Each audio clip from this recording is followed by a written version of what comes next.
Hello students, welcome to global online. This is Ankita Sood. Paper 1 के final revision में आज हम unit number 10 higher education system unit के most important topics को quickly revise करने वाले हैं। अगले 60 मिनट्स के अंदर ये पूरी यूनिट में आपको रिवाइज करवाऊंगी, जिससे कि आपको एक क्लियर आइडिया ये भी मिल जाएगा कि कैसी अभी तक आपकी तैयारी चल रही है, और अगर कोई टॉपिक मिस हुआ होगा तो वो भी आज की सीरीज में आपका आसानी से कवर हो जाएगा। तो चलिए फिर इसी के साथ इम्पोर्टेंट सीरीज को शुरू करते हैं। स्टूडेंट्स, पेपर 1 प्रिपरेशन के लिए एक कंप्लीट कोर्स हम लेकर आए हैं, जहां पर आपको डेली लाइव लेक्चर्स के साथ पेपर से पहले पूरा सिलेबस तो कवर करवाया ही जाएगा, साथ ही 2018 से लेकर के 2024 तक के प्रीवियस ईयर क्वेश्चंस भी प्रैक्टिस करवाए जाएंगे। हर क्वेश्चन के साथ आपको बहुत आसान ट्रिक्स बताऊंगी, इजी एक्सप्लेनेशन दूंगी, जिससे अगर आपके कॉन्सेप्ट्स भी क्लियर नहीं है तो वो आसानी से क्लियर हो सकते हैं।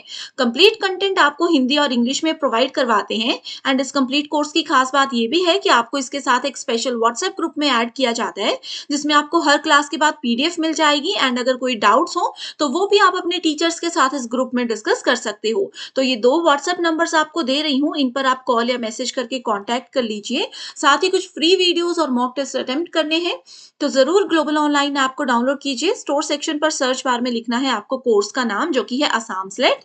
देन कंटेंट पर जाकर आप देखेंगे कंप्लीट कोर्सेज अवेलेबल हैं एंड लाइव क्लासेस भी आपको मिलेंगी। अगर आप कभी लाइव क्लासेस ज्वाइन नहीं कर पाते हो तो परेशान नहीं होना है। आप सबके लिए ऑलरेडी रिकॉर्डेड वीडियोस इसीलिए बनाई गई हैं ताकि आपका कोई भी इंपॉर्टेंट टॉपिक मिस ना हो।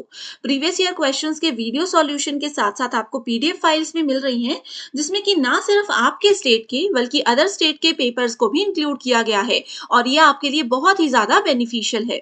इसमें सबसे पहले आप लोगों को पता होना चाहिए कि इंडिया में हायर एजुकेशन सिस्टम किस तरह से अभी काम करता है एंड पहले कैसे काम करता था। तो इंडिया में हायर एजुकेशन सिस्टम को नियंत्रित और प्रशासित रखने के लिए यूनिवर्सिटी ग्रांट कमीशन यानी कि यूजीसी का निर्माण हुआ है। किसी भी चीज को हायर एजुकेशन में कंट्रोल करना है या एडमिनिस्ट्रेट करना है तो उसकी रिस्पॉन्सिबिलिटी यूजीसी की है। सो इस कंप्लीट वीडियो लेक्चर में हम लोग यूजीसी के बारे में पढ़ेंगे, और भी जो कमीशंस हैं, पॉलिसीज हैं जो गवर्नमेंट ऑफ इंडिया ने बनाई है हायर एजुकेशन को बेहतर बनाने के लिए, जो कि हर साल एग्जाम में पूछी जाती हैं, हम वो भी डिस्कस करेंगे। उसके साथ ही आजादी से पहले पुराने जमाने में, प्राचीन काल में इंडिया में एजुकेशन कैसे हुआ करती थी, वहां से हम शुरू करेंगे, जो कि बहुत ही ज्यादा इंपॉर्टेंट टॉपिक है एग्जामिनेशन के लिए। तो सबसे पहले हम शुरू करते हैं एजुकेशन इन एंशियंट इंडिया यानी कि प्राचीन भारत की शिक्षा से। प्राचीन भारत की शिक्षा में इसको 5 हिस्सों में डिवाइड किया गया है, जिसमें कि पहला है वैदिक पीरियड यानी कि वैदिक काल, जो कि 1000 ईसा पूर्व से लेकर के 600 ईसा पूर्व के बीच में आता है। Then we have Buddhist period, जो कि 600 ईसा पूर्व से 1200 ईसा पूर्व के बीच में आता है। तीसरा आता है मेडिएवल पीरियड यानी कि मध्यकाल। उसके बाद आता है प्री इंडिपेंडेंस इंडिया यानी कि ब्रिटिश इंडिया जिसको बोलते हैं, जो कि आजादी से बिल्कुल पहले का समय था। Then we have post independence India यानी कि आजादी के बाद 1947 के बाद एजुकेशन, इंडिया की एजुकेशन में क्या क्या बदलाव आए हैं, ये सब चीजें हम वन बाय वन सबसे पहले डिस्कस करेंगे। एंड मैं आपको बता दूं कि इस टॉपिक में से 2 से 4 क्वेश्चन हर साल हर शिफ्ट में जरूर पूछे जाते हैं। सबसे पहले वैदिक काल से शुरू करते हैं। वैदिक काल में क्या होता था, टीचर और स्टूडेंट नहीं होते थे। उस समय गुरु और शिष्य हुआ करते थे। ठीक है, गुरु और शिष्य हुआ करते थे। स्कूल, यूनिवर्सिटी, कॉलेज भी नहीं होते थे। उस समय गुरुकुल हुआ करते थे। तो गुरुकुल में कैसे पढ़ाया, वैदिक पीरियड में। ठीक है, यहाँ पे क्या होता है देखो, वैदिक पीरियड, वैदिक पीरियड में मैंने आप लोगों को जैसे कि बताया गुरुकुल होते थे। गुरु मतलब टीचर, कुल मतलब घर। यहाँ पे जो शिष्य होते थे, यहाँ पे जो शिष्य होते थे वो गुरुकुल में जाकर के रहते थे। जैसे आज के समय में बच्चे हॉस्टल में जाकर के रहते पढ़ते हैं, वैसे ही शिष्य गुरुकुल में जाके पढ़ते थे। एंड वहां पे बच्चों को क्या पढ़ाया जाता था, वहां पे बच्चों को वेद के बारे में बताया जाता था। तो सबसे इंपॉर्टेंट पॉइंट यहाँ पे है Vedas. Vedas essentially means knowledge. Vedas का मतलब होता है नॉलेज, जो कि हमें हमारी संस्कृति, हमारे हर चीज के बारे में बताते हैं। तो टोटल हमारे पास कितने वेद होते हैं, टोटल हमारे पास 4 वेद होते हैं। पहला वेद है ऋग्वेद, RIG। ठीक है, हिंदी मीडियम स्टूडेंट्स के लिए भी सेम रहेगा। पहला वेद है ऋग्वेद। दूसरा वेद है यजुर्वेद। तीसरा वेद आता है Atharvaveda. Then we have Samaveda. Samaveda, ठीक है। सो ये 4 वेद थे जो कि वैदिक पीरियड में पढ़ाए जाते थे। इसके अलावा यहाँ पे और क्या करवाया जाता था? यहाँ पे पढ़ाया जाता था वेदंगास के बारे में। टोटल नंबर भी आपको याद रखना है। वेदंगास के बारे में बताया जाता था, जो कि हमारे पास 4 होते हैं। कौन कौन से वेदंगास होते हैं? पहला आता है फोनेटिक्स, दूसरा आता है ग्रामर यानी कि व्याकरण के बारे में इसमें बताया जाता था। तीसरा आ जाता है मैट्रिक्स, इसमें बेसिक कैलकुलेशन, बेसिक मैथमेटिक्स आता था।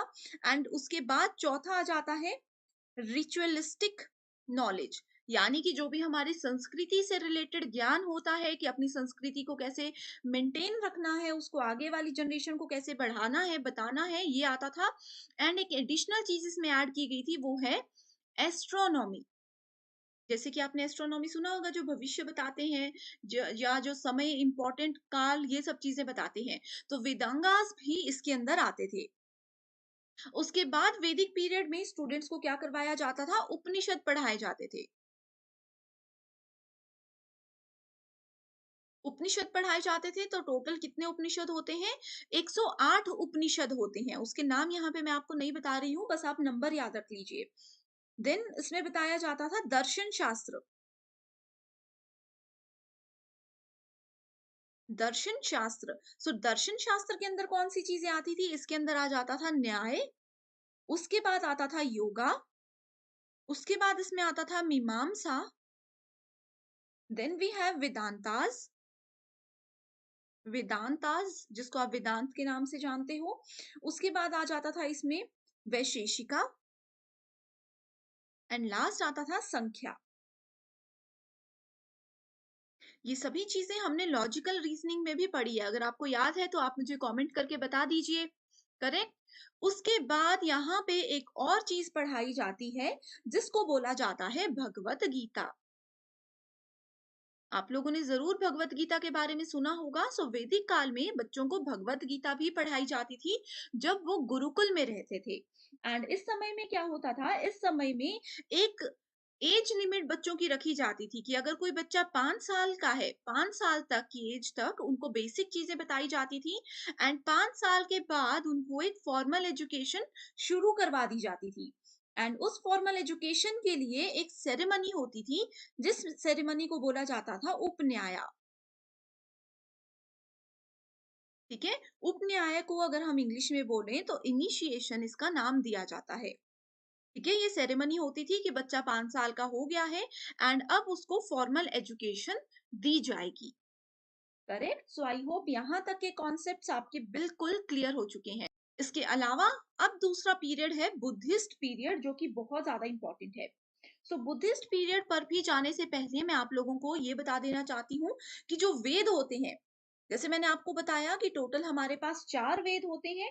इन सभी वेद्स को कैरेक्टराइज किया गया है, जो कि इंपॉर्टेंट है कि कौन से वेद के अंदर कौन सी चीज होती है, एग्जाम में जरूर पूछा जाएगा। तो सबसे पहला वेद है हमारे पास ऋग्वेद। ठीक है। ऋग्वेदा को बोला जाता है collection of lyrics. Collection of lyrics. ठीक है। सो इस वेद के अंदर किन किन चीजों को कवर किया गया है? इस वेद के अंदर सबसे पहले, ये सबसे पुराना वेद है जिसके अंदर इतने ज्यादा लिरिक्स होते हैं। एंड इसमें हमारे पास टोटल 10 मंडल्स हैं। एग्जाम में ये पूछा गया है कि ऋग्वेद के अंदर कितने मंडल हैं, तो इसके अंदर टोटल 10 मंडल हैं। करेक्ट। उसके बाद फिर दूसरा वेद आ जाता है। इस वेद का नाम है सामवेद। सामवेद। सामवेद के अंदर क्या है? सामवेद को बोला जाता है बुक ऑफ चैंट्स। आप लोगों को इसका मतलब है कि मंत्र इसके अंदर लिखे हुए हैं। जितने भी आप लोगों ने मंत्र सुने हैं, चाहे हम गायत्री मंत्र की बात करें या हम किसी भी मंत्र की बात करें, वो सारे जो है सामवेद के अंदर लिखे गए हैं। तो इस वेद में टोटल 1549 वर्सेस हैं। इसको आप डायरेक्टली याद रख सकते हो नंबर्स को। ठीक है। एंड साथ ही इसमें इंडियन म्यूजिक के बारे में भी लिखा हुआ है। ठीक है, इंडियन म्यूजिक के जो भी सरगम है, सारे गामा पा, ये आपने सुना होगा, वो सारे सामवेद के अंदर लिखे गए हैं। एंड इसके अलावा इसमें क्या है, it is only in verse, वो इंपॉर्टेंट नहीं है। अब हम डायरेक्टली बढ़ते हैं तीसरे वेद की ओर। तीसरा वेद है हमारे पास यजुर्वेद। तीसरा है यजुर्वेद। सो यजुर्वेद को बोला गया है book of सेक्रिफिकल prayers.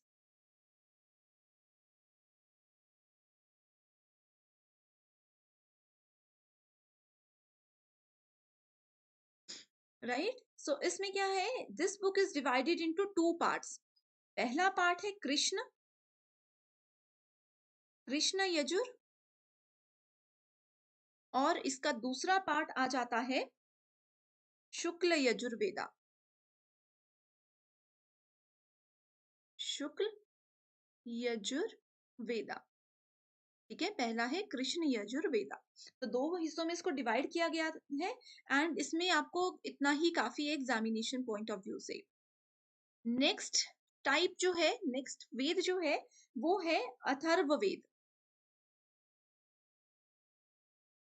Atharvaveda, okay, इसको बोला जाता है बुक ऑफ मैजिकल फॉर्मूला।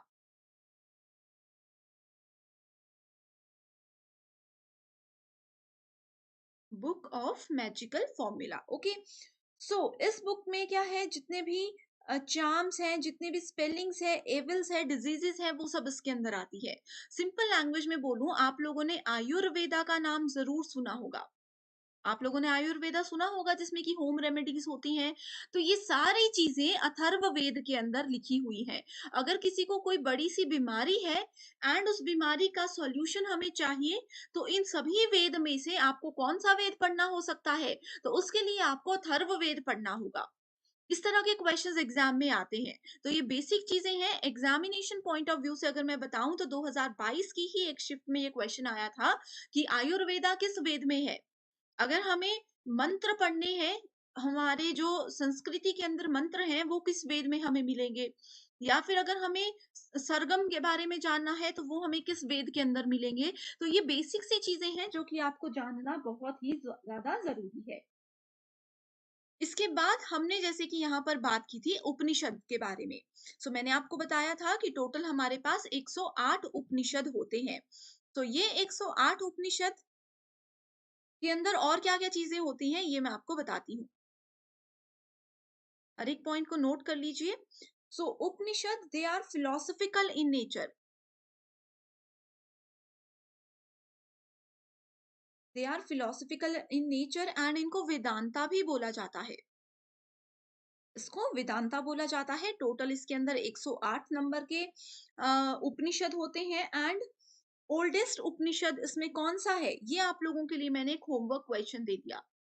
मेरा जो complete full syllabus lecture series है, उसमें मैंने ये चीज डिस्कस की है कि उपनिषद में जो सबसे ओल्डेस्ट, सबसे पुराना उपनिषद है, उसका क्या नाम है।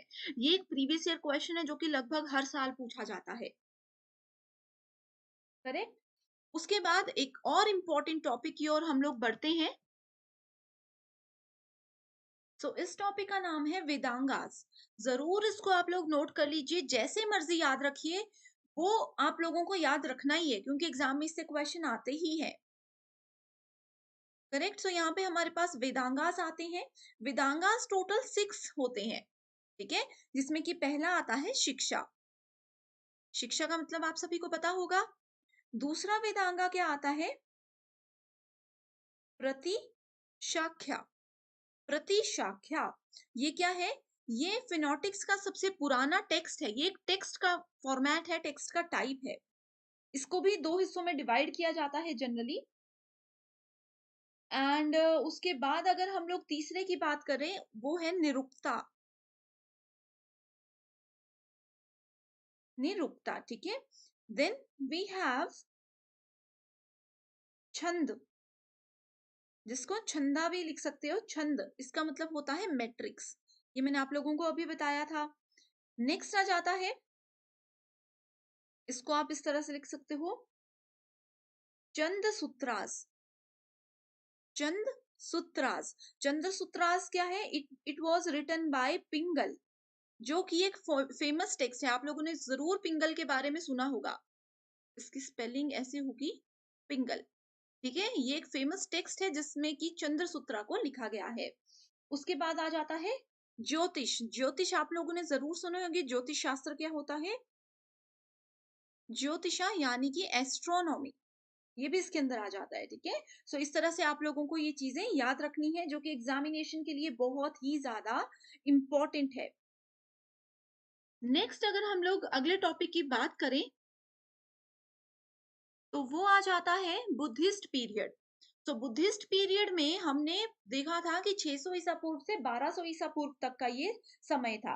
तो बुद्धिस्ट पीरियड के साथ हम जैनिज्म के बारे में पढ़ते हैं पहले, जो कि ज्यादा इंपॉर्टेंट है। नहीं, चलो बुद्धिस्ट पीरियड देख लेते हैं। बुद्धिस्ट पीरियड में स्टूडेंट्स कुछ यूनिवर्सिटीज आती हैं, फेमस यूनिवर्सिटीज हैं। जैसे कि पहली है नालंदा यूनिवर्सिटी। कहाँ पे है? बिहार में है। उसके बाद आ जाती है उदंतपुरी। उदंतपुरी ये भी बिहार में है। Then we have Vikramshila. इन सभी के बारे में हम आगे डिटेल में डिस्कस करेंगे कि क्या इनके मेजर सब्जेक्ट्स हैं एंड क्यों ये यूनिवर्सिटीज फेमस हैं। उसके बाद आ जाता है सोमापुरी। ठीक है, ये तीनों बिहार में है। सोमापुरी बंगाल में है, नॉर्थ बंगाल में है। उसके बाद आ जाता है जगादा। जगादा यूनिवर्सिटी भी बंगाल में है। एंड लास्ट यूनिवर्सिटी है बल्लभी। बल्लभी यूनिवर्सिटी गुजरात के अंदर है। ठीक है, सो बुद्धिस्ट यूनिवर्सिटी है जो कि बुद्धिस्ट पीरियड के समय पे बनी थी। उसके बाद अगर हम जैनिज्म की बात करें, जैन धर्म की बात करें, तो उस समय पे जैन धर्म में किस तरह से काम होता था। सो जैन धर्म में कुछ टाइप्स के नॉलेज दिए जाते थे। ठीक है, जिसमें कि पहला था मति जनना। बहुत इंपॉर्टेंट है, बहुत ही ज्यादा इंपॉर्टेंट है। मति जनना में क्या होता था? जो भी हमारे सेंस ऑर्गन क्या हो गए जिससे हम समझ सकते हैं चीजों को, नाक, आंख, टच वाली फील जो होती है, ये सब चीजें समझने के बारे में मति जनना के अंदर बताया जाता था। दूसरा आ जाता है श्रुति जनना। श्रुति जनना, श्रुति मतलब सुनना।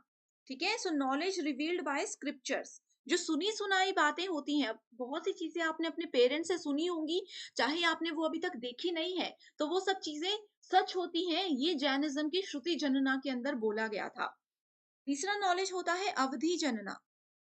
अवधि जनना यानी कि समय के साथ साथ जो चीजें हम सीखते हैं। चौथा है इसमें मना पर्याय जनना। मना पर्याय जनना यानी कि टेलीपैथी नॉलेज। हम बोलते हैं ना कि अच्छा, जैसे हमारे घर पे आज कोई गेस्ट आ गए तो मैं बोलती हूँ कि अच्छा आज मुझे कुछ फील हो रहा था कि कोई गेस्ट घर पे आने वाले हैं।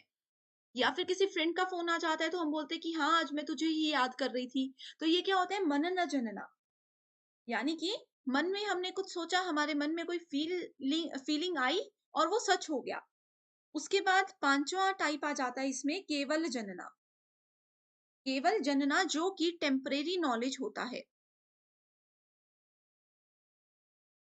ठीक है, सो आई होप स्टूडेंट्स यहाँ तक के कॉन्सेप्ट्स आप लोगों के बिल्कुल क्लियर हो गए हैं। इतने में अगर आप लोगों को कोई डाउट है तो आप अभी तक इस वीडियो को रिपीट करके देख सकते हो, मुझे कमेंट करके बता सकते हो। अभी तक के किसी टॉपिक में आपको लगता है कि डिटेल में मेरे को एक और सेशन लेना चाहिए, तो आप मुझे कमेंट कर दीजिए। उसी पर्टिकुलर टॉपिक पर मैं डिटेल में आपके लिए एक वीडियो लेकर के आऊंगी। करेक्ट, सो यहाँ तक के कॉन्सेप्ट्स आपके जो भी हैं मुझे कमेंट जरूर जरूर कीजिएगा।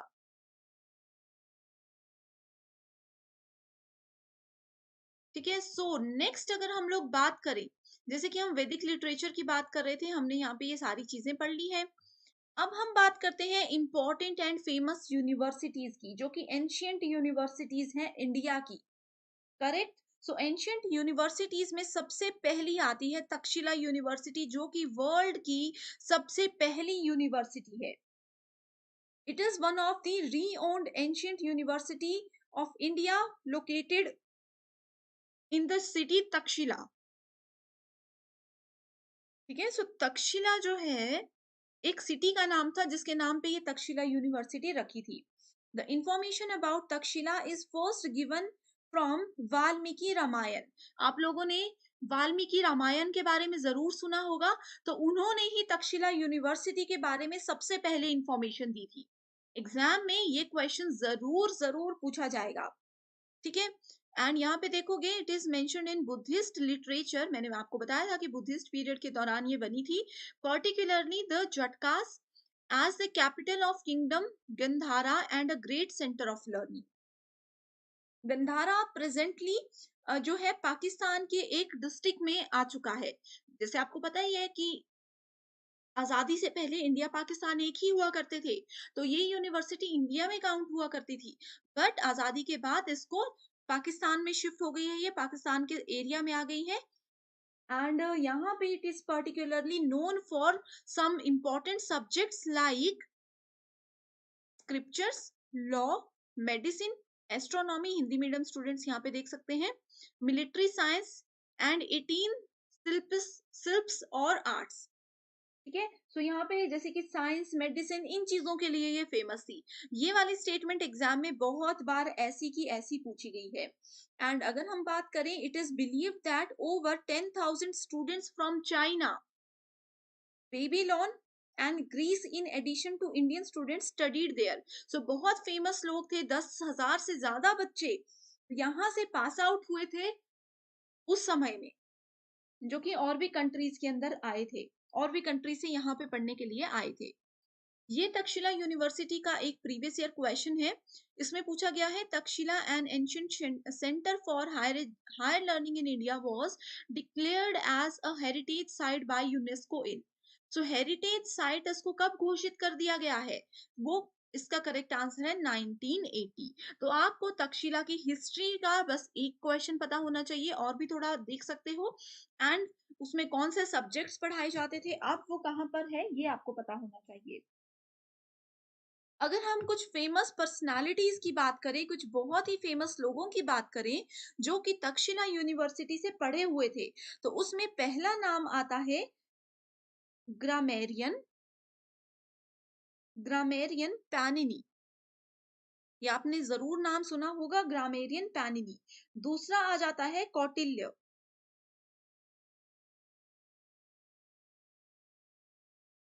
कौटिल्य जो है वो इसी से पढ़े थे। Chandragupta Maurya,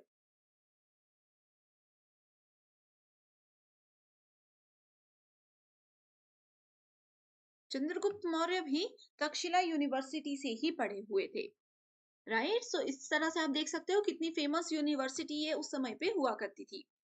then we have second university जिसका नाम है Mithila, Mithila university. So Mithila is a geographical and cultural region of the Indian subcontinent bounded by Mahananda River in the east, the Ganges in the south, and Gandaki River in the west, and by the foothills of the Himalayas in the north. It comprises certain parts of Bihar and Jharkhand and some part of eastern Terai of Nepal. तो यहाँ पे अगर हम लोग देखें, ये university कुछ बिहार, कुछ झारखंड एंड नेपाल के सेक्शन के अंदर आती है। एंड इस यूनिवर्सिटी में literature, fine arts, science, scriptures, Vedas, न्याय शास्त्र और ये सब चीजें पढ़ाई जाती थी।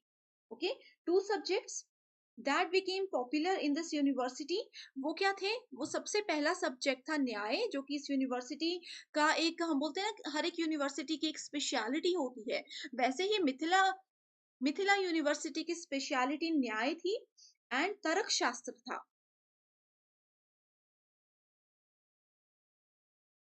तर्क शास्त्र, ठीक है, यानी कि लॉजिक। तो ये दोनों के लिए मिथिला यूनिवर्सिटी बहुत ही फेमस मानी जाती थी। Then we have Telhara university. तो तेलहारा क्या है, तेलहारा एक विलेज है, नालंदा, बिहार में एक नालंदा नाम की जगह है, उस सी के अंदर एक विलेज का नाम है तेलहारा, जहाँ पे ये यूनिवर्सिटी है। And it was the site of a Buddhist monastery in ancient India. So किसी जमाने में ये बौद्ध लोगों का मठ स्थान माना जाता था। It is located near to Nalanda university. So इसके बारे में हम अभी आगे देखेंगे। तिलहारा कुड बी तिलास, अकीरा। सो ये इंपॉर्टेंट नहीं है, आप बस ये देख लीजिए। Telhara university was older than Nalanda and Vikramshila university. So ये देखो, हम सोचते थे कि नालंदा और विक्रमशिला पुरानी है, लेकिन उनसे भी पुरानी है तेलहारा यूनिवर्सिटी। ये बहुत ज्यादा इंपॉर्टेंट तो नहीं है, बट आपको थोड़ा सा नॉलेज होना चाहिए कि कई बार एग्जाम में बस इतना सा पूछा जा सकता है कि तेलहारा पुरानी है या नालंदा या विक्रमशिला। ठीक है, सो इस पॉइंट ऑफ व्यू से ये इंपॉर्टेंट है, अदरवाइज ये यूनिवर्सिटी के बारे में ज्यादा पढ़ने की जरूरत नहीं है। Then we have Shraddha Peeth Temple University. So it is a cultural site and ancient temple located in Pakistan, occupied Kashmir region. ठीक है, सो आपको पता है जो कश्मीर का कुछ पार्ट पाकिस्तान में है, उसमें ये आता है, उसमें ये यूनिवर्सिटी आती है। It is believe that it was established in 237 ईसापुर during the region of emperor Ashoka. So Ashoka के समय पे ये यूनिवर्सिटी बनी थी। Text written by Panini and other grammarians were stored in this place. ठीक है, सो ये सब चीजें इसके अंदर आती हैं, ये भी ज्यादा इंपॉर्टेंट नहीं है, बस इतना नॉलेज काफी है। Then we have most important unit जिसका नाम है Nalanda university. Most important university है ये। So Nalanda was one of the famous universities of ancient India and historic centre of higher learning in Bihar India. ठीक है, इसके अलावा it was primarily dedicated to Buddhist studies, but it also provide education in fine arts, medicine, maths, astronomy, politics and other arts of battle. So ये सारी चीजें Nalanda university में पढ़ाई जाती थी। अगर इसमें हम बात करें, इसमें बहुत ज्यादा दूसरी कंट्री के स्टूडेंट्स भी आते थे, जैसे चाइना, ग्रीस, तिब्बत। यहाँ के बहुत से स्टूडेंट्स नालंदा यूनिवर्सिटी में पढ़े हैं। एंड क्योंकि ये एक पुराने जमाने की एक ऐतिहासिक यूनिवर्सिटी है, प्राचीन भारत की यूनिवर्सिटी है, फिर भी उस समय यहाँ पे एडमिशन के लिए इतना ज्यादा जोर रहता था कि उस समय पे भी यहाँ पे एंट्रेंस एग्जामिनेशन हुआ करते थे। एंड एजुकेशन, एंट्रेंस एग्जामिनेशन हुआ करते थे, एंड इसमें जो एजुकेशन थी वो बिल्कुल फ्री ऑफ कॉस्ट थी, बिल्कुल मुफ्त में यहाँ पे बच्चों को शिक्षा दी जाती थी। एंड इसमें सब्जेक्ट कौन कौन से पढ़ाए जाते थे? इसमें बुद्धिज्म पढ़ाया जाता था, वेद पढ़ाए जाते थे, logic, Sanskrit, grammar, medicine and इस तरह के सारे सब्जेक्ट्स यहाँ पे पढ़ाए जाते थे। इसके अलावा स्टूडेंट्स, आप लोगों ने एक नाम जरूर सुना होगा, जो कि है बख्तियार, ये एक ही है, ठीक है, बख्तियार खिलजी। बख्तियार खिलजी का नाम आपने सुना होगा। बख्तियार खिलजी ने नालंदा यूनिवर्सिटी को बिल्कुल डिस्ट्रॉय कर दिया था, बिल्कुल खत्म कर दिया था। ओके, बट ये उस समय पे बहुत फेमस हुआ करती थी। नेक्स्ट यहाँ पे देख सकते हो, नालंदा यूनिवर्सिटी से रिलेटेड एक इंपॉर्टेंट क्वेश्चन है, जो कि PYQ है, एग्जाम में पूछा गया था। करेक्ट, इसमें डायरेक्ट ट्रू फॉल्स स्टेटमेंट है। आप क्वेश्चन को पढ़ लीजिएगा, मैं आंसर आपको बता रही हूँ डायरेक्टली। अगर समझ आ गया है तो भी मुझे कमेंट कीजिए। स्टूडेंट्स, अगर आपको ये सेशन पसंद आ रहा है एंड आप चाहते हो कि मैं इसको कंटिन्यू रखूं, तो प्लीज मुझे कमेंट कीजिए। मैं डेफिनेटली आप सभी स्टूडेंट्स के रिक्वेस्ट को हमेशा की तरह पूरा करूंगी। एंड अगर आपको लगता है कि कोई और टॉपिक भी इसमें इंक्लूड होना चाहिए, तो भी मुझे आप कॉमेंट करके बता सकते हो। Next unit we have Udantapuri university. So it was set up in Udantapuri, जो कि बिहार में है। बुद्धिस्ट महाविहारा जो है ये यूनिवर्सिटी है, and it was founded by the Pala emperor Gopala one in the 8th century में ये बनी थी। बस इसमें इतना ही याद रख लीजिए। And the university attracted students from so many countries, and that was attend by Nalanda और Vikramshila university. Then we have one more university, that is Vikramshila. Important है ये भी। Vikramshila is mostly known as Tibetan sources. Exam में ये statement as it is आती है कि तिब्बतियंस की यूनिवर्सिटी किसको बोला जाता है, या उससे रिलेटेड स्टडी कहाँ पे होती है, तो वो है Vikramshila. Particularly the works of Taranatha, 16th to 17th century Tibetan monk historian, logic, Veda, astronomy, urban development, law, grammar, philosophy, ये सारी चीजें इस यूनिवर्सिटी के अंदर पढ़ाई जाती थी। विक्रमशिला यूनिवर्सिटी के फाउंडर कौन है? इसके फाउंडर है धर्मपाल। इंपॉर्टेंट क्वेश्चन है, ठीक है। तो ये कुछ इंपॉर्टेंट यूनिवर्सिटीज थी जो कि आपको डेफिनेटली एग्जाम में पूछी ही जाएंगी at any cost. Then we have next topic, next topic जो है इसका नाम क्या है? इसका नाम है न्यू नेशनल एजुकेशन पॉलिसी, जिसको एनईपी 2020 के नाम से जाना जाता है। अब ये टॉपिक हर साल एग्जाम में आता है। इसमें से दो क्वेश्चन जरूर पूछे जाते हैं, लेकिन ये टॉपिक बहुत बड़ा है तो मैंने इसको यहाँ पे कवर नहीं किया है। ऑलरेडी इस टॉपिक पे एक सेपरेट वीडियो मैं आपके लिए लेकर आई हूँ, जिसका लिंक आपको डिस्क्रिप्शन बॉक्स में मिल जाएगा। जरूर उस वीडियो को देखिए एंड मुझे कमेंट करके बताइए कि आपको वो सेशन पसंद आया। कोई डाउट रहेगा तो भी आप उस वीडियो के नीचे मुझे कमेंट करके बता सकते हो। इसके बाद नेक्स्ट बढ़ते हैं। इंपॉर्टेंट टॉपिक है ये भी कि रेगुलेटरी बॉडीज कौन सी हैं हायर एजुकेशन में। हायर एजुकेशन को बेहतर बनाने के लिए कुछ कमीशन, कुछ बॉडीज बनाई गई थी जिनकी अपनी अपनी रिस्पॉन्सिबिलिटीज होती है। उसमें सबसे पहला आता है आईसीएचआर का नाम। आईसीएचआर मतलब Indian council of historical research. ये क्या है? ये एक ऑटोनॉमस बॉडी है, यानी कि स्वायत्त निकाय है। मिनिस्ट्री ऑफ एजुकेशन के अंदर ही आता है। It provide financial assistant to historians and scholars through grants, fellowship and symposia. तो ये क्या करता है? जो भी इतिहासकार होते हैं, जो हिस्ट्री पे रिसर्च कंटिन्यूअसली करते रहते हैं, उनको ये ग्रांट देता है, कुछ फेलोशिप देता है, कुछ फंड देता है, कुछ पैसे देता है, ताकि वो इजीली रिसर्च कर सकें। Its headquarter is in Delhi with regional centers in Pune, Maharashtra, Bengaluru, Karnataka, and Guwahati, Assam. Its first chairman was the historian Ram Sharan Sharma. तो ये खुद एक historian थे, इसीलिए यहाँ पे देख सकते हो कि ये किस तरह से बहुत सारे इतिहासकारों को और ज्यादा मोटिवेट करते हैं कि वो रिसर्च करते रहें।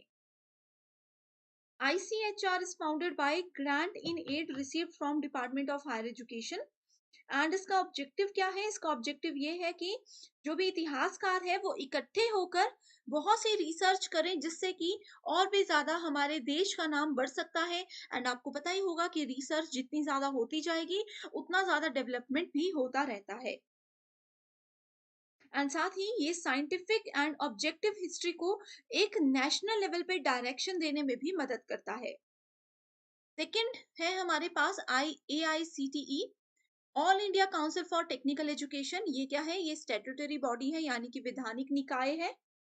एंड ये एक नेशनल लेवल काउंसिल है जो कि टेक्निकल एजुकेशन पे ध्यान देता है। अब देखो, हमारे इंडिया की ही अगर हम बात करें तो बहुत से टेक्निकल कोर्सेज होते हैं। उन टेक्निकल कोर्सेज का क्या सिलेबस होना चाहिए, किस तरह से उसको आगे बढ़ावा दिया जाना चाहिए, तो उन सब चीजों को मैनेज करने, उन सब चीजों को हैंडल करने के लिए रिस्पॉन्सिबल है AICTE, जो कि एग्जामिनेशन पॉइंट ऑफ व्यू से इंपॉर्टेंट टॉपिक है। Correct. It was established in 1945 November, first as an advisory body. तो पहले ये क्या था? एक एडवाइजरी बॉडी था, अब ये बन चुका है स्टैट्यूटरी बॉडी। तो इस तरह के क्वेश्चंस में देखो, आप लोगों को ना स्टेटमेंट बेस्ड क्वेश्चंस आते हैं।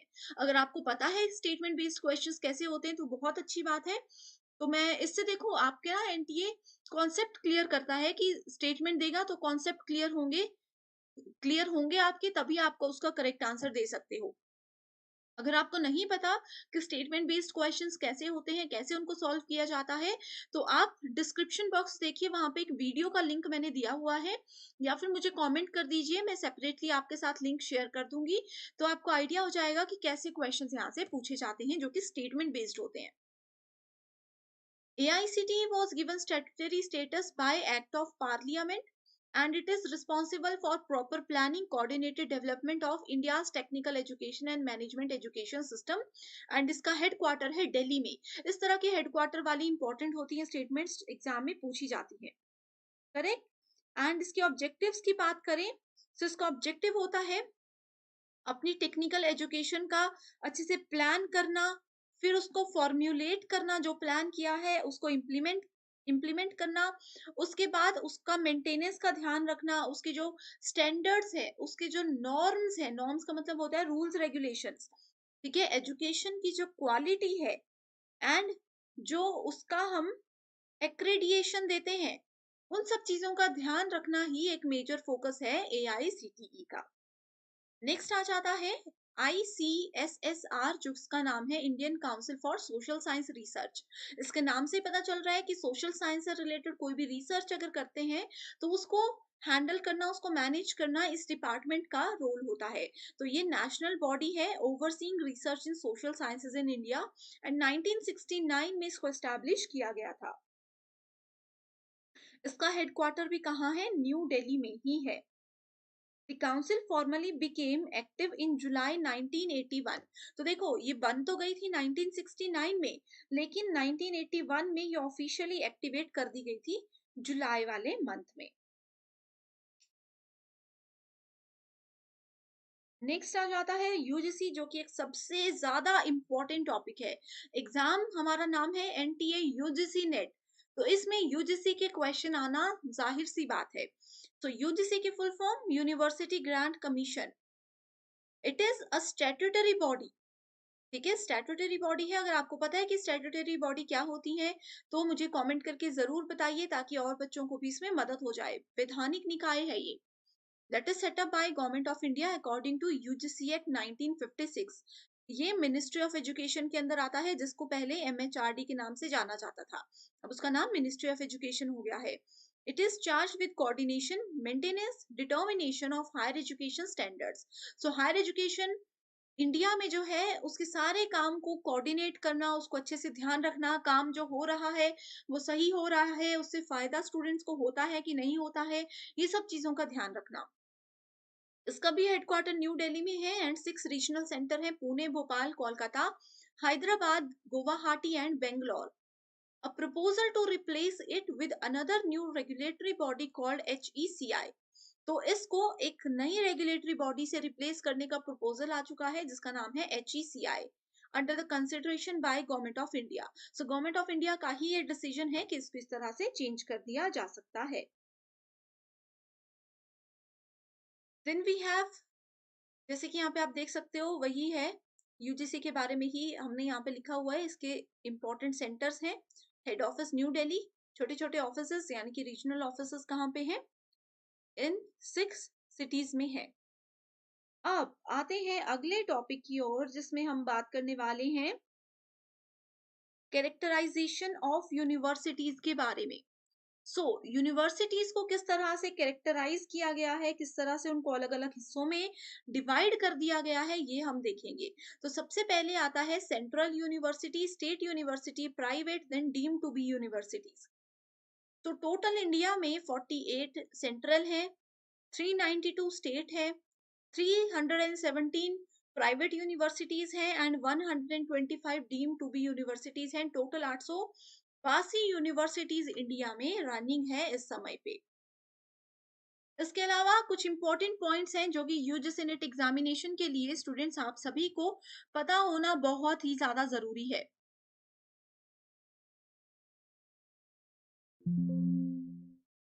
यहाँ पे अगर हम लोग देखें, सबसे पहले the state with most universities, तो राजस्थान में सबसे ज्यादा यूनिवर्सिटीज हैं, टोटल 76। कौन से स्टेट में सबसे ज्यादा डीम टू बी यूनिवर्सिटीज है? डीम टू बी यूनिवर्सिटीज होती है जो कि वो खुद से ही इनका करिकुलम, इनका सिलेबस, इनका हर एक पैटर्न वगैरह डिजाइन करते हैं। तमिलनाडु, जिसमें कि 28 यूनिवर्सिटीज हैं। Uttar Pradesh and Gujarat have most state universities 28। Rajasthan has most private universities, total 46। ठीक है, तो 76 में से 46 तो देखो राजस्थान में प्राइवेट यूनिवर्सिटीज ही हैं। उत्तर प्रदेश में टोटल 6 सेंट्रल यूनिवर्सिटीज हैं। तो एग्जामिनेशन के लिए ये वाली स्लाइड आपकी बहुत ज्यादा इंपॉर्टेंट है, इसको आप नोट कर लीजिए। तो यहाँ पे आप देख सकते हो सेंट्रल यूनिवर्सिटी से रिलेटेड एक क्वेश्चन है। इसमें समझने जैसा कुछ भी नहीं है, बस डायरेक्ट डेफिनेशंस है कि सेंट्रल यूनिवर्सिटी कैसे काम करती है, क्या क्या रिस्पॉन्सिबिलिटीज होती हैं, एंड आंसर भी मैंने मेंशन किया हुआ है। तो नेक्स्ट टॉपिक आता है पॉलिटी एंड गवर्नेंस, जिसमें कि हम इंडियन कॉन्स्टिट्यूशन यानी कि भारतीय संविधान के बारे में सबसे पहले बात करेंगे। Indian Constitution is a comprehensive document containing details with the objective of providing stable and fair governance to its people. And it starts with the preamble beginning statement promising justice, liberty, equality, and fraternity. 3 new words have been added to it: socialist, secular, and integrity. तो ये तो basic चीजें थी। अगर हम लोग detail में बात करें, इंडियन कॉन्स्टिट्यूशन में एग्जाम के लिए क्या इंपॉर्टेंट है ये मैं बताती हूँ। तो इसमें टोटल 448 आर्टिकल्स हैं, जिसको कि 25 हिस्सों में डिवाइड किया गया है, एंड 12 शेड्यूल्स हैं, and there are total 103 amendments that have been made, and originally it comprises of 395 articles in 22 parts and 8 schedules। तो ये जो नंबर्स हैं, ये वाला जो पॉइंट है, ये आप लोग जरूर नोट कर लीजिए। एग्जाम में 100% यहाँ से स्टेटमेंट पूछी जाती है। ठीक है, इंडियन कॉन्स्टिट्यूशन क्या है? पूरे वर्ल्ड में सबसे लंबा कॉन्स्टिट्यूशन एंड लेंथीएस्ट कॉन्स्टिट्यूशन है Indian constitution. And the idea to frame the Constitution of India was first suggested by communist leader M.N. Roy। तो इसको आइडिया किसने दिया था कॉन्स्टिट्यूशन बनाने का? M.N. रॉय ने ये आइडिया दिया था। इसके अलावा अगर हम लोग बात करें प्रोमिनिएंट मेंबर्स की, prominent members of the constituents or committees of the constituent assembly who framed the constitution। Simple से लैंग्वेज में बोलते हैं कि इंडियन कॉन्स्टिट्यूशन को बनाने में कौन से वो मेंबर्स हैं जिनकी कमेटी बनी हुई थी, जिनका इसमें बहुत बड़ा हाथ है। तो सबसे पहला नाम तो आप लोगों ने जरूर सुना होगा। क्या नाम है? मेरे ये बोलने से पहले मैं चाहती हूं कि आप सभी कमेंट जरूर कर दीजिए। वो नाम है B.R. अंबेडकर, डॉक्टर भीमराव अंबेडकर। ठीक है, ड्राफ्टिंग कमेटी के मेंबर थे ये। उसके बाद आता है जवाहरलाल नेहरू जी का नाम।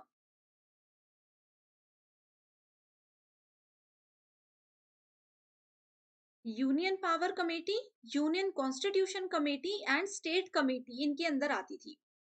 ठीक है, तीसरा नाम आ जाता है राजेंद्र प्रसाद का। रूल्स और प्रोसीजर जो थे कमेटी के, उन वो सब इस कैटेगरी में आते थे। एंड उसके बाद आ जाता है Sardar Patel.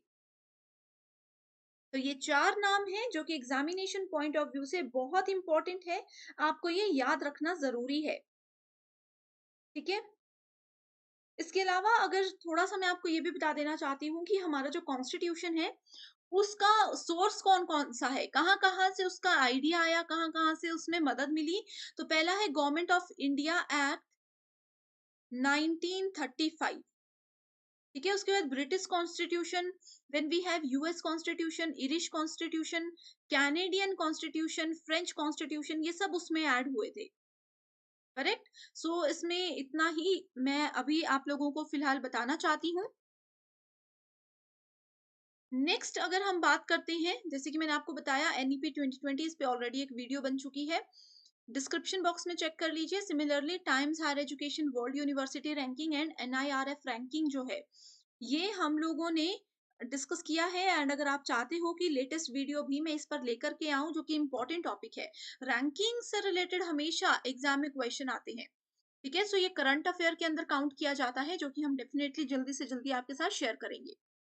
Then we have next topic, जो कि हमारा आज का लास्ट एंड इम्पॉर्टेंट टॉपिक है, government schemes to improve the education. Government ने कौन कौन सी स्कीम्स बनाई है जिससे कि एजुकेशन को इम्प्रूव किया जा सकता है। पहली स्कीम का नाम है समग्र शिक्षा। ठीक है, समग्र शिक्षा क्या है, क्यों बनाया गया, कब बनाया गया, ये मैं आपको बताती हूँ। It subsumes 3 centrally sponsored scheme. 3 schemes को मिला करके एक बनाया गया है समग्र शिक्षा। सबसे पहली स्कीम आती है इसके अंदर SSA, यानी कि सर्व शिक्षा अभियान। दूसरी आती है RMSA, जिसका मतलब है राष्ट्रीय माध्यमिक शिक्षा अभियान। तीसरी आती है TE, यानी कि टीचर एजुकेशन। तो ये तीनों के कॉम्बिनेशन से समग्र शिक्षा को बनाया गया है। This scheme treats school education holistically as a continuum from preschool to class 12। तो प्री स्कूल से लेकर के क्लास 12 तक के बच्चों को इसमें रखा गया है। Main emphasis of the scheme is on improving the quality of school education by focusing on 2 T's। कैसे स्कूली शिक्षा को बेहतर बनाया जाए, इस पे ध्यान दिया जाएगा स्कीम के थ्रू। एंड इसके अंदर 3 टी पे ध्यान दिया जाएगा। पहला टी है टीचर, एंड दूसरा टी है technology, Correct? Next, we have Right to Education Act. The act was amended in 2017 to ensure that all teachers acquire the minimum qualification prescribed under this act. ठीक है, यानी कि हर एक इंसान जो शिक्षक बनना चाहता है उनके पास एक प्रॉपर क्वालिफिकेशन होनी चाहिए, ये इस एक्ट के अंदर रखा गया है एंड इसी चीज पे इस पे ध्यान दिया जाता है। नेक्स्ट आ जाता है Navodaya Vidyalaya. Navodaya Vidyalaya scheme provides for opening of one Jawahar Navodaya Vidyalaya in each district of the country. So overall India में कितने सारे स्टेट्स हैं, हर एक स्टेट के अंदर कितनी सारे डिस्ट्रिक्ट्स हैं, लगभग हर एक डिस्ट्रिक्ट में एक जवाहर नवोदय विद्यालय होना चाहिए। ये स्कीम के लिए नवोदय विद्यालय नाम की स्कीम बनाई गई है। अब इसमें कंफ्यूज मत होइए, स्कूल का नाम भी ये है, स्कीम का नाम भी यही है। ठीक है, जिससे कि रूरल टैलेंट को जो है इक्वल लेवल की क्वालिटी एजुकेशन हम प्रोवाइड करा सकते हैं एंड साथ ही यहाँ पे जो बच्चे गरीब घर से हैं जो कि अच्छे हैं पढ़ाई में, उन लोगों को रेजिडेंशियल एजुकेशन दी जाती है। आपको पता है कि यहाँ पे बच्चों को हॉस्टल में रखा जाता है। Next we have Nishtha. Nishtha की फुल फॉर्म है national initiative for school heads and teachers holistic advancement. तो it is under centrally sponsored scheme of Samagra Shiksha. तो समग्र शिक्षा के अंदर ही ये स्कीम आती है and it aims at building the capabilities of around 42 lakh teachers. So इसके अंदर टोटल 42 लाख टीचर्स को इंक्लूड किया जाएगा। हेड ऑफ स्कूल्स जो हैं, जो प्रिंसिपल होते हैं स्कूल के, फैकल्टी मेंबर्स को ऐड किया जाएगा डिफरेंट डिफरेंट ब्लॉक्स के एंड फिर एक समग्र शिक्षा प्रोग्राम और ये मिला करके एक बहुत ही अच्छा स्कूल एजुकेशन यहाँ पे बनाया जाएगा। National curriculum framework. National curriculum framework promotes joyful learning through cultural activities, art, music, dance, role play. इनके साथ छोटे छोटे बच्चों को कैसे पढ़ाया जाएगा कि उनका एंटरटेनमेंट भी होता रहे एंड वो कॉन्सेप्ट को समझते भी रहे, ये चीजें इसके अंदर आती है। देन वी हैव प्रधानमंत्री इनोवेटिव लर्निंग प्रोग्राम जिसका नाम है ध्रुव। So the program was launched to identify and encourage talented students to enrich their skills and knowledge.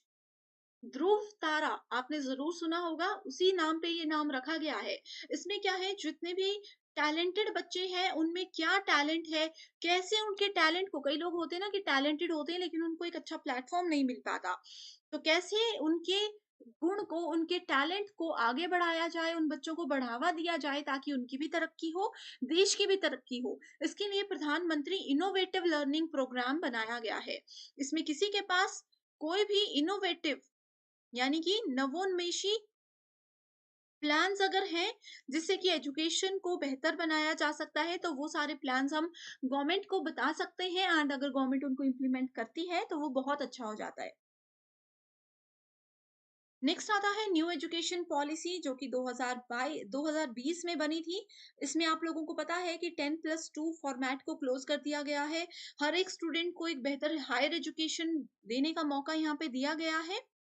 इसके अंदर 10+2 को हटा करके 5+3+3+4 फॉर्मेट को लाया गया है एंड जैसे कि मैंने आपको बताया कि न्यू एजुकेशन पॉलिसी पे एक सेपरेट वीडियो मैंने ऑलरेडी बनाई है जिसका लिंक डिस्क्रिप्शन बॉक्स में अवेलेबल है, तो आप वहां पर उसको जा करके जरूर देख लीजिएगा। इसके अंदर बहुत से ऐसे इनिशिएटिव्स लिए गए हैं जिनको कि सरकार ने अभी यूज करना, मतलब कि इम्प्लीमेंट करना शुरू कर दिया है, जो कि ऑलरेडी 2023 से 2022 से इम्प्लीमेंट हो चुके हैं एंड बहुत से ऐसे इसमें रूल्स और रेगुलेशंस ऐसे हैं जिसको कि अभी तक सरकार ने इम्प्लीमेंट नहीं किया है लेकिन वो जल्द ही इम्प्लीमेंट करेंगे। जैसे कि कुछ टारगेट हैं जो कि 2022 तक पूरे कर देने हैं, कुछ टारगेट ऐसे हैं जो कि 2025-22 से शुरू होने वाले थे। इस तरह से सबसे अच्छी बात इस न्यू एजुकेशन पॉलिसी की मैं आपको ये बता देना चाहती हूँ, जैसे कि अगर एक स्टूडेंट मान लीजिए अपना फर्स्ट सेमेस्टर एबीसी नाम के कॉलेज से करता है एंड बाय चांस उस स्टूडेंट के पेरेंट्स की कहीं पे ट्रांसफर हो जाती है, उनको अपनी स्टेट या सिटी से बाहर जाना पड़ता है, तो उनको अपना दूसरा semester second X Y Z university से करने का पूरा अधिकार है। पहले क्या होता था, बच्चे ने फर्स्ट सेमेस्टर किया, सेकंड में अगर कहीं और जाना पड़े तो उनका साल पूरा वेस्ट होता था। उनको हमेशा फर्स्ट ईयर से ही एंट्री मिलती थी। बट अब ये चीज को हटा दिया गया है। ओवरऑल इंडिया में एजुकेशन के सेम नियम रहेंगे, इक्वल लेवल की क्वालिटी एजुकेशन सबको दी जाएगी।